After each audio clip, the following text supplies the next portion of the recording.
અમદાવાદમાં સ્થાનિક સ્વરાજ્યની ચૂંટણીને લઈને કોંગ્રેસની એક બેઠક મળી હતી। અમિત ચાવડાની આગેવાનીમાં આ બેઠક યોજાઈ હતી। બેઠકમાં તાલુકાના આગેવાનો પણ ઉપસ્થિત રહ્યા।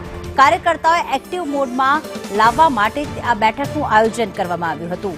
તો ચૂંટણી પહેલા વિવિધ મુદ્દે આંદોલન કરવા પણ કાર્યકર્તાઓને સૂચન કરવામાં આવ્યું।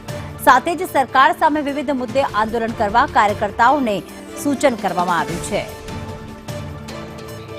પ્રતિક અમારી સાથે જોડાઈ ગયા છે। પ્રતિક, સ્થાનિક સ્વરાજ્યની ચૂંટણી પહેલા આ બેઠક ખૂબ જ મહત્વની, શું માર્ગદર્શન આપવામાં આવ્યું કાર્યકર્તાઓને?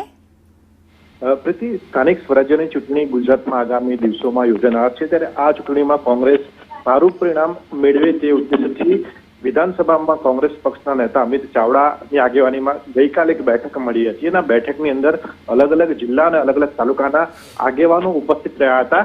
આ સાથે જ આદિ આગેવાનો ઉપસ્થિત રહ્યા હતા। તેમણે માંગ કરી હતી કે આગામી દિવસોમાં સ્થાનિક સ્વરાજ્યની ચૂંટણી પહેલા જે હોદ્દેદારોની નિમણૂક છે તે નિમણૂક કરવામાં આવે, જેથી કરીને કોંગ્રેસના જે કાર્યકર્તાઓ છે તે વધુ જોશથી કામગીરી કરી શકે। આ સાથે જ અલગ અલગ જે રાજ્યના મુદ્દાઓ છે આ મુદ્દાઓને લઈને કોંગ્રેસ આક્રમક બને આ ચૂંટણી પહેલા તેવી પણ માંગ કરવામાં આવી। તેવા સૂચનો મળ્યા છે અને આ સૂચનોને ધ્યાનમાં રાખીને આગામી દિવસોમાં કોંગ્રેસ આક્રમક મોડમાં સરકારની સામે આવે તેવી રણનીતિ તૈયાર કરવામાં આવી રહી છે। જો કે આશ્ચર્યની વાત એ છે કે કોંગ્રેસ પાર્ટીની આ બેઠક હતી, પરંતુ કોંગ્રેસ પાર્ટીના જે પ્રદેશ પ્રમુખ છે, એટલે કે જે મુખ્ય કાર્યકર્તા છે, કોંગ્રેસ પાર્ટીને ચલાવવા વાળા નેતા છે, તે આ બેઠકની અંદર હાજર નહોતા રહ્યા અને આ જ કારણથી અનેક તર્ક વિતર્ક સર્જાઈ રહ્યા છે। કારણ કે કોઈ ઓફિશિયલી બેઠક નહોતી, પરંતુ કોંગ્રેસના આગેવાનો અને નેતાઓ આ બેઠકની અંદર ઉપસ્થિત રહ્યા હતા, જેને લઈને હાલ સવાલ ઉઠી રહ્યા છે કે કોંગ્રેસના પ્રદેશ પ્રમુખની આગેવાની વિના આ બેઠક મળી હતી, તેનો ઉદ્દેશ્ય શું હતો? પરંતુ હાલ